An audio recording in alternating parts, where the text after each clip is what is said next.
Starting us off tonight, I have Rich Benjamin, author of the forthcoming book, Talk to Me, Lessons from a Family Forged by History, and one of my personal favorites, Ruth Ben-Ghiat, professor of history at NYU and author of Strongman Mussolini to the Present. Rich, thank you for being here and starting us off. What do you make of this turn in JD Vance, who started out as someone who was a never-Trumper Republican and now has seemed to sort of sip the white nationalist Kool-Aid and is spewing it out as far and wide as he can?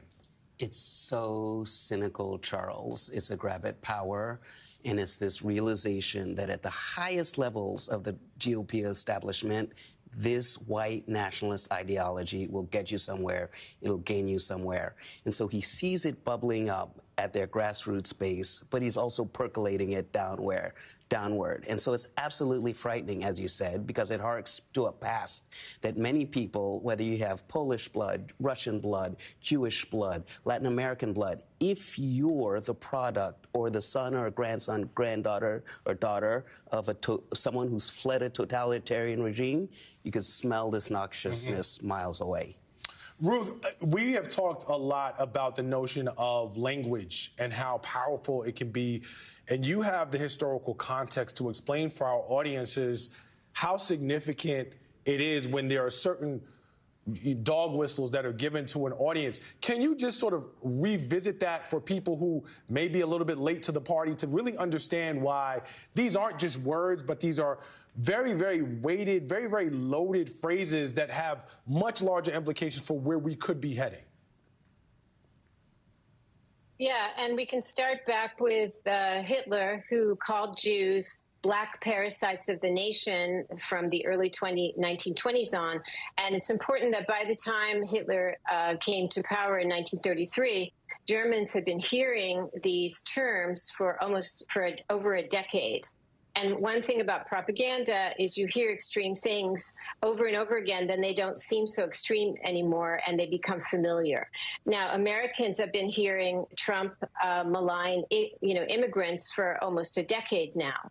And so what Trump's method is to, slowly introduce more and more extreme ideas. So first we had immigrants, and we have this now, as, the internal enemy of the nation, all the dehumanizing rhetoric, the vermin, the nests of them, we have to root them out.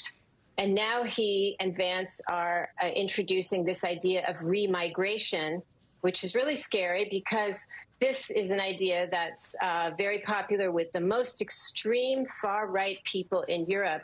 And it holds that you should be deported and sent back to your country of origin, regardless of your citizenship status.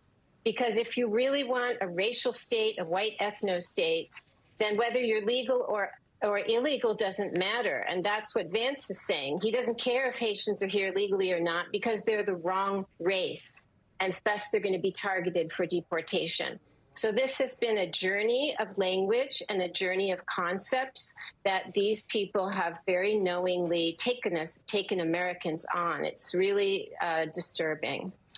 Ruth, I'm so glad you touched on that remigration piece, because I think for a lot of people, they need to understand the connection with things like replacement theory and how these things sort of coalesce in white nationalist rhetoric to vilify in other people who are not considered to be worthy of being within the American civic process, if any American process at all. And so making those connections is really important. Rich, we've got 44 days until the election. And this is typically a time where you see folks begin to, as much as they can, pivot their rhetoric toward the middle of the country and try to grab as many independent and centrist voters as possible.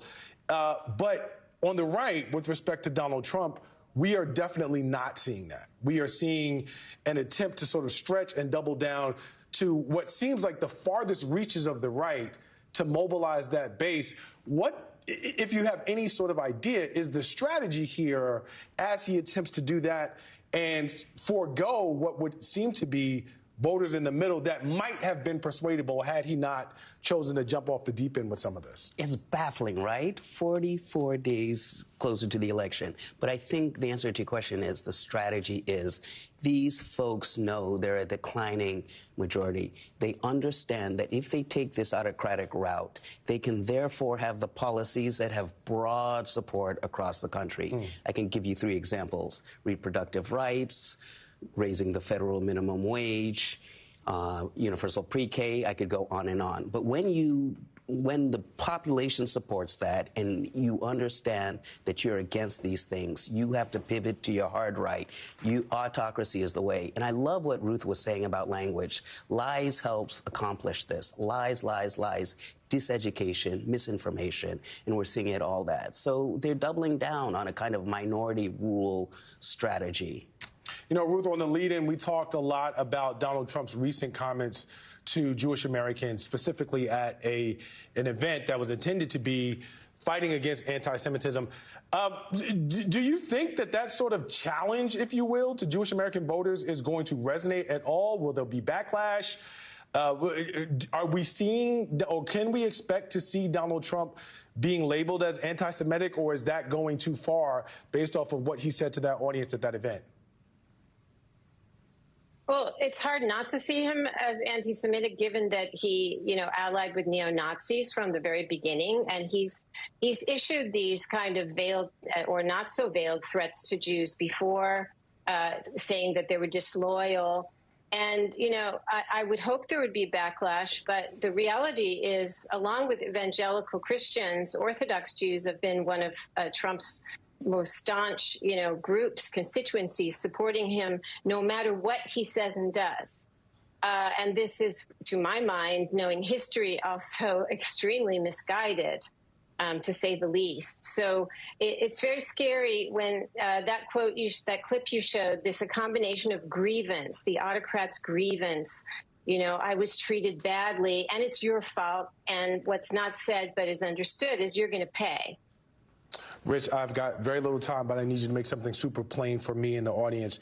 If you're someone who is not of Haitian descent and you're listening to Donald Trump's remarks in Springfield or about Springfield and JD Vance and everything that's going on there, why do you care? Why do you make that? How do you make that case? You care because it is the value that's under attack, not just the actual people. The actual people are a scapegoat to attack the value, and that value is your problem. Church on Sunday, there it is. Rich Benjamin and Ruth Ben-Ghiat, thank you both for getting us started on this Sunday evening.